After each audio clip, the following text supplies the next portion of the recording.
അന്റാർട്ടിക്കയിലെ മഞ്ഞിൻ്റെ അടിയിൽ അന്യഗ്രഹലോകം എന്ന അർത്ഥത്തിൽ ഒരു പ്രദേശമുണ്ട്.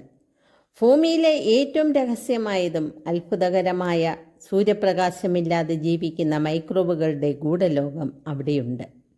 അന്റാർട്ടിക്കയിലെ 4 കിലോമീറ്റർ കഠിനമായ മഞ്ഞുപാളിയുടെ കീഴിൽ മറഞ്ഞ ഒരു മഹാതടാകം ലോകമറിയുന്നത് വെറും ചില വർഷങ്ങളായി മാത്രമാണ്.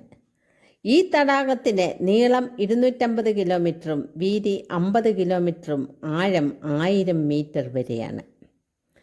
മഞ്ഞിൻ്റെ ഭാരവും താഴെഭാഗത്തെ അമിതമായ മർദ്ദവും ഭൂമിയിലെ ചൂടും നിന്ന് മഞ്ഞുരുകി വെള്ളമായി നിലനിൽക്കുന്നു.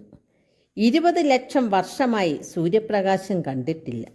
അതിനാൽ ഇവിടെ കഴിയുന്ന ജീവികൾ സാധാരണ ജീവികളെക്കാൾ ഏലിയൻ പോലെയാണ്. ഇവിടെയുള്ള 3500 അധികം മൈക്രോബുകളുടെ DNA അടയാളങ്ങൾ കണ്ടു. അവയ്ക്ക് സൂര്യപ്രകാശമില്ലാതെ ജീവിക്കുന്നു. ഓക്സിജൻ വേണ്ട, കരിമണൽ, ഉപ്പ്, രാസപ്രതികരണങ്ങൾ ഉപയോഗിച്ച് ജീവിക്കുന്നു.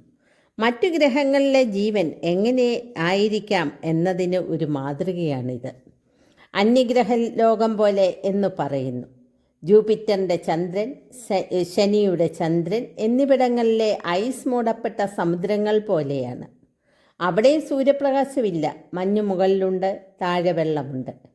അവിടെയും ഇങ്ങനെയുള്ള ജീവികൾ ഉണ്ടാകാൻ സാധ്യതയുണ്ട്. 2012 റഷ്യ ആദ്യമായി മഞ്ഞിൽ നീളമുള്ള ഡ്രിൽ ഉപയോഗിച്ച് അന്റാർട്ടിക്കയിലെ ഈ തടാകത്തെ തൊട്ടു. പക്ഷേ നേരിട്ട് മനുഷ്യർ അതിൽ ഇറങ്ങിയിട്ടില്ല.